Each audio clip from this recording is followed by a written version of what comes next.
আগৰ পৰাই মই কৈ আছোঁ ডাঙৰ কথাবিলাক কৈ আছে কিন্তু তেওঁলোকে 3 বছৰ বৰ্ষপূৰ্তি পালা বুলিও কৈছে হয় বৰ্ষপূৰ্তিটো পালিব 3 বছৰ উকুলিল যেহেতু পালিব কিন্তু তেওঁলোকে যে ৰাইজক কথা দিছিল এনেকুৱা কাম কৰি দিম সেই জলসিঞ্চন আঁচনি কৰি দিম ৱাটাৰ সাপ্লাই কৰি দিম মানে আজিলৈকে আমি দেখিছোঁ কোনো ঠাইত টিউবৱেলৰ ব্যৱস্থা নাই কুৱাৰ ব্যৱস্থা নাই নদীৰ পানী খাই আছে তেতিয়াহ'লে সেইটো কি ডেভেলপ হ'ল কি উন্নতি হ'ল আমাৰ সাধাৰণ ৰাইজৰ যদি সাধাৰণ কামে যদি কৰিব নোৱাৰে তেতিয়াহ'লে তেওঁলোকে ডাঙৰ কথা ক'লে কি হ'ব কিবা পাৰ্চেন্ট এটা লোৱাৰ কথা কোনে কাক দিব লাগে কিবা এটা কাম কৰাৰ ক্ষেত্ৰত কোনো পাৰ্চেন্ট এটা দিব লাগে পাৰ্চেন্টৰ কথা মই অলপ আগত ক'লোঁ যিকোনো কাম এনি মানে ডিপাৰ্টমেণ্টৰ কাম তেওঁলোকে MCLA বিলাক এনেই দিয়া নাই কাম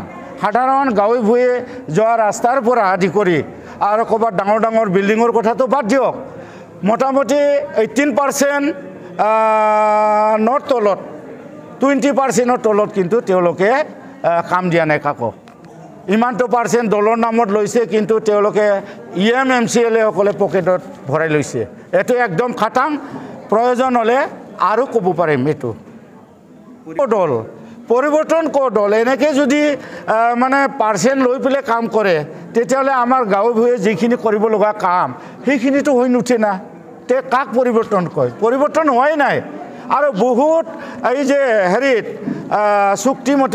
চুক্তিৰ দফাত বহুতো ৰূপায়ণ কৰিব লগা আছিল কিন্তু আজিলৈকেনো ক'ত ৰূপায়ণ হ'ল নহয় জানো গাঁও কাটা গাঁও সোমোৱা আকৌ গাঁও বৰোৱা এনেকুৱা বহুত কথা আছিল শোণিতপুৰ ডিষ্ট্ৰিক্টত মোটামুটি কি 60টা না 62টা গাঁও সোমাব লগা আছিল এতিয়া কি সোমালে 41টা মাত্ৰ সোমালে তেতিয়াহ'লে তেওঁলোকে ক'ত মানে কথা দিছিল কেনেকৈ কাম হ'ল কেনেকুৱা এতিয়া তেওঁলোকে 60টা সমষ্টি বঢ়াব বুলি কৈছিল কিন্তু ক'ত হ'ব হয়নে নাই মই এইখিনি খাটাং ক'ব বিচাৰোঁ ৰাইজৰ আমাৰ সৰ্বসাধাৰণ ৰাইজৰ আমাৰ বিটিএডিবাসী ৰাইজৰ মন ভাঙি গৈছে UPPL দলৰ প্ৰতি আস্থা হেৰুৱাই গৈছে আস্থা নাই আপোনালোকে মিডিয়া বন্ধুসকলে গাঁৱে ভূঞে সুমি যাওক কাৰ কথা কয় নিশ্চয় আমাৰ হাগ্ৰামা মহিলাৰী ছাৰৰ কথা ক'ব যাওক আপোনালোকে সুমি যাওক তেওঁলোকে যিমান টকা পইচা নিদিয়ক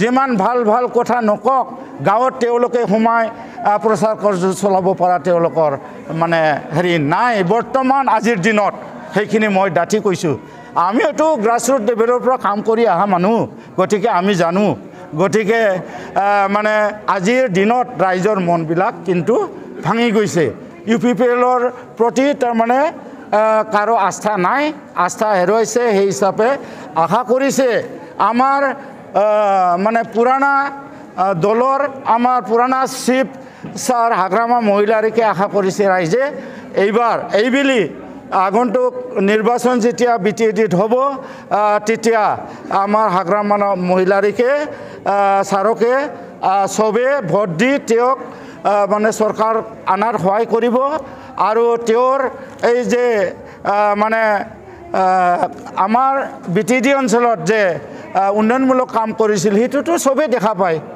আজি ধৰক ছেক্ৰেটাৰিয়েট অফিচৰ পৰা এইপিনে ইঞ্জিনিয়াৰিং কলেজ বিলাক আৰু এইপিনে ইউনিভাৰ্চিটি ভাল অনুষ্ঠান প্ৰতিষ্ঠান তেওঁ কৰিছে IIT CIT চব তেতিয়াহ'লে তেওঁ কি কৰা নাই আজি প্ৰমোদ বৰে দেখুৱাই দিয়কচোন ক'ত এনেকুৱা কাম কৰিছে কোন ঠাইত দেখুৱাই দিয়ক যদি পাৰে এই বিখনে কৈছে এনেকে গড় যে আমাৰ হাগ্ৰামা ছাৰৰ দিনত হাগ্ৰামা ছাৰৰ চৰকাৰৰ দিনত যিখিনি কাম দেখিছিলোঁ উন্নতি দেখিছিলোঁ আজি 3 বছৰ উকলি গ'ল মানে প্ৰমোদ বড়োৰ চৰকাৰ তেওঁৰ দিনত আমি এনেকৈ দেখা নাপালোঁ তেওঁলোকে এতিয়া কয় আমি কৰি আছোঁ 3 বছৰহে গ'ল আমাৰতো হাতত আৰু সময় আছে 2 বছৰ সেই 2 বছৰত আমি যিখিনি কথা দিছিলোঁ ৰাইজক সেইখিনি আমি সম্পূৰ্ণ ৰাইজৰ আগত কাম কৰি দেখুৱাই যাম এনেকৈ কয় মুখেদি ডাঙৰ কয় কিন্তু তেওঁলোকে কোনো পৰ্যায়ে 2 বছৰত কাম কৰিব নোৱাৰে কেনেকৈ পাৰিব সময় 2 বছৰ আছে নেকি এতিয়া লোকসভাৰ নিৰ্বাচন আহি আছে, এপ্ৰিলত হ'বই, তেতিয়া তাতেতো কোড অফ কণ্ডাক্ট লাগিব, তাতেতো মোটামুটি 1-1.5 বছৰ গুচি যাব। তেতিয়াহ'লে তেওঁলোকৰ হাতত কেনেকৈ 2 বছৰ থাকিল? আৰু ইপিনে BTD নিৰ্বাচন আহি আছে, তাতেও কোড অফ কণ্ডাক্ট লাগিব, তেতিয়া তেওঁলোকৰ হাতত কিমান থাকিব? কি 6 মাহো নাথাকে, ধৰক 6 মাহ থাকিল, 6 মাহত তেওঁলোকে কি তেওঁলোকৰ ৰাইজক কথা দিয়া মতে তেওঁলোকে কেনেকৈ সম্পূৰ্ণ কৰি মানে তেওঁলোকৰ যিখিনি আশ্বাস দিছিল ৰাইজক ক'ত কৰিব পাৰিব? নিশ্চয় সম্ভৱ নহয়। ৰাইজে বুজি পায়, ৰাইজে জানিছে তেওঁলোকে যে বিফল হৈছে, তেওঁলোকে যে কৰিব পৰা নাই, মুখেদি ডাঙৰ কৈছে, সেইখিনি কথা আমি নহয়, ৰাইজে গম পাই আছে, ৰাইজে বুজি পাই আছে। গতিকে আমি তাত ক'ব লগা নাই। যিয়ে নহওক আমি সেইবোৰ দেখা পাই চৰকাৰ থকা সত্ত্বেও আমি চৰকাৰ নোহোৱা দলত কিয় আহিলোঁ? আমাক আদৰ্শ নীতি লাগে, আমিও ৰাজনীতি কৰা মানুহ।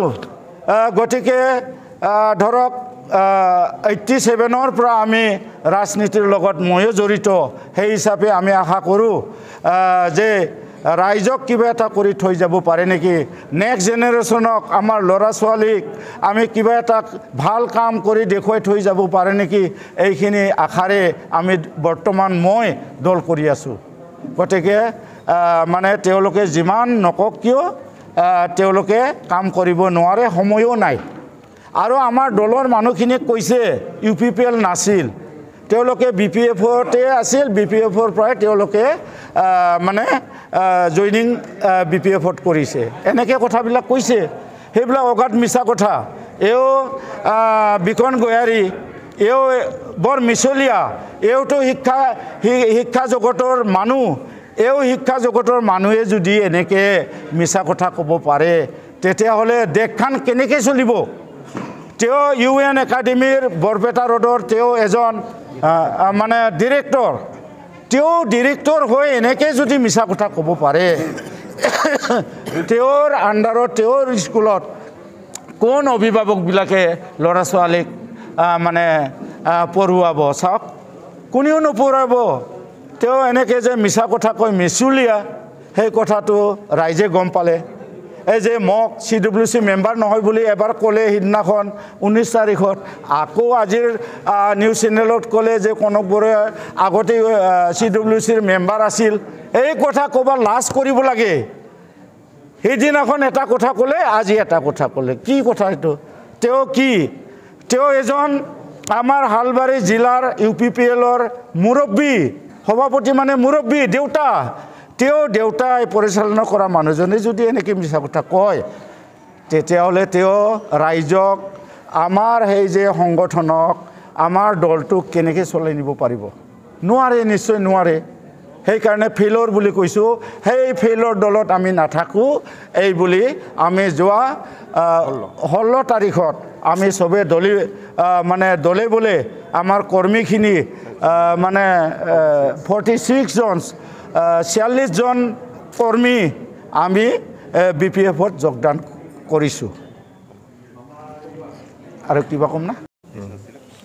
ধন্যবাদ থাকিল সাংবাদিক বন্ধুসকল। আজি ৰাতিপুৱা হঠাৎ আপোনালোকৰ জৰিয়তে আমি সংবাদ মেল পাতিছোঁ। ইয়াৰ নিশ্চয় অন্তৰ্নিহিত কাৰণ নথকা নহয়। যোৱা 16 তাৰিখত আমি 46 জন UPPL কৰ্মীক লৈ BPF দলত যোগদান কৰিছিলোঁ। আৰু তাৰ পৰিপ্ৰেক্ষিতত 19 তাৰিখত, চলিত মাহৰ 19 তাৰিখত হালবাৰী জিলা UPPLৰ সভাপতিৰ নেতৃত্বত তেওঁলোকে এখন সংবাদ মেল দিয়ে। আৰু তাত আমি UPPL দলৰ কোনো কৰ্মী নাছিলোঁ বুলি তেওঁলোকে প্ৰকাশ কৰিছে। খুব ক্ষোভিত হৈছোঁ যে তেওঁলোকে এনেকুৱা মিছা কথা ক'ব পাৰে। আৰু এই মিছা কথা কৈ ইমান দিনেই নিৰ্বাচনৰ সময়তো তেওঁলোকে মিছা কথা কৈ আহিছে, আৰু এতিয়ালৈকে তেওঁলোকে মিছা কথা কৈ আছে। গতিকে আমি তেওঁলোকক সকীয়াই দিছোঁ যে এনেকুৱা মিছা কথা ক'ব নালাগে। তো আচলতে আমি এইকাৰণেই আহিছিলোঁ BPF দলত, যে UPPL দলে বিগত নিৰ্বাচনৰ সময়ত যিবিলাক চলাহী কথা কৈ মানুহ নচাই এই জইন কৰাইছিলে বা UPPL দলত হৈ নিৰ্বাচন খেলিছিলে, প্ৰতিশ্ৰুতি দিছিলে, তাৰে কোনো প্ৰতিশ্ৰুতি এতিয়ালৈকে তেওঁলোকে ৰক্ষা কৰিব পৰা নাই। আৰু আমি কৰ্মী হিচাপেও ৰাইজক তেনেকৈ হয়তো মই সংখ্যালঘু কোষৰ প্ৰতিষ্ঠাপক সভাপতি হিচাপে বিভিন্ন অঞ্চলত গৈ ৰাইজক কথা দিছিলোঁ যে সংখ্যালঘু এৰিয়াত হয়তো উন্নয়নৰ কাম কিছু পৰিমাণে হ'লেও মোৰ জৰিয়তে হ'ব, আৰু মই হয়তো সংখ্যালঘু জনগণক বা অবড়ো জনগোষ্ঠীক মই কিছু হ'লেও কাম দিব পাৰিম। কিন্তু দেখা গ'ল যে বড়োসকলেই পোৱা নাই, আৰু সংখ্যালঘুৱে হওক বা অবড়ো জনগোষ্ঠীয়ে হওক কোনো ধৰণৰ কাম তেওঁলোকে পোৱা নাই। তাৰ উদাহৰণ মই দাঙি ধৰিছোঁ যে 22 চনত মোৰ এৰিয়াত, মোৰ থকা সোণবাৰী VCDC এৰিয়াত যোৱা 22 চনত যি প্ৰলয়ংকাৰী বানপানী হৈছিলে, সেই বানপানীৰ সময়ত একদম ইউজি ব্ৰহ্মৰ পৰা আৰম্ভ কৰি প্ৰমোদ বড়ো বা যিবিলাক কৰ্মী আছে, উচ্চ পদস্থ বিষয়া আছে, তেওঁলোকক লৈ কেইবাবাৰো ভ্ৰমণ কৰিছিল সেই গৰাখহনীয়া এৰিয়াটো, এলেংগামাৰী, নাৰায়ণপুৰী, ৰাঘৱবিল, আনকি গোবৰ্ধনালৈকে। আৰু ৰাইজক কথা দিছিল যে আপোনালোকে নিজে হাতে পৰিশ্ৰম কৰি এইটো প্ৰতিৰোধ কৰক, আমি পাৰ্যমানে কিছু টকা আপোনালোকক অনুদান হিচাপে আগবঢ়াই দিম। যোৱা 22 চনত আমাৰ বহুত কৰ্মীয়ে 10,000 20,000 টকা তুলি 3 লাখৰ ওপৰত টকা খৰচ কৰা হৈছিল। কিন্তু যি চৰকাৰে সেই টকাখিনি আৰ্যভূতি দিব নোৱাৰিলে, তেওঁলোকে আৰু কি কাম কৰিব পাৰে তাৰে পৰাই আমি প্ৰমাণ পাইছোঁ। যাৰ কাৰণে আমি লক্ষ্য কৰিছোঁ যে UPPL দলে প্ৰকৃততে কোনো কাম কৰাৰ যোগ্য ব্যক্তি নাই, তেওঁলোকে মাত্ৰ মিছা কথা কৈহে ৰাইজক প্ৰলোভিত কৰিছে। গতিকে আমি যোৱা 16 তাৰিখত সেইকাৰণে BPF দলত যোগদান কৰিছোঁ। আৰু দেখা পাইছোঁ যে UPPL দলে অহা দিনতো তেওঁলোকে কোনো ধৰণৰ কাম কৰিব নোৱাৰিব। মাত্ৰ তেওঁলোকৰ সভাত যিবিলাক মানুহ হয়, তেওঁলোকে VCDCৰ চেয়াৰমেনসকলক হাই এলাৰ্ট জাৰি কৰি দিয়ে যে আপোনালোকে মানুহ লৈ আহিব লাগিব, নহ'লে কিন্তু আপোনালোকৰ চেয়াৰমেন কাটি দিয়া হ'ব, এনেকুৱা ভয় ভীতি দেখুৱাই। আৰু চেয়াৰমেনসকলে সাধাৰণ নাগৰিকক এই বৰ্তমান কি আয়ুষ্মান কাৰ্ড, তাৰপিছত কণ্ট্ৰলৰ কাৰ্ড, এইবিলাক লৈ ৰাইজক এটা বাতৰি দি আছে যে নহ'লে কিন্তু আপোনালোকৰ কণ্ট্ৰলৰ কাৰ্ড নহ'ব, এনেকৈ ভয় দেখুৱাই তেওঁলোকে সভা সমিতিবিলাকত মানুহ লৈ যাই আছে। আচলতে UPPL সমৰ্থিত ব্যক্তি বৰ্তমান নাই। 80% জনসাধাৰণ ইতিমধ্যে UPPL ত্যাগ কৰিছে, হয়তো আনুষ্ঠানিকতা হোৱা নাই।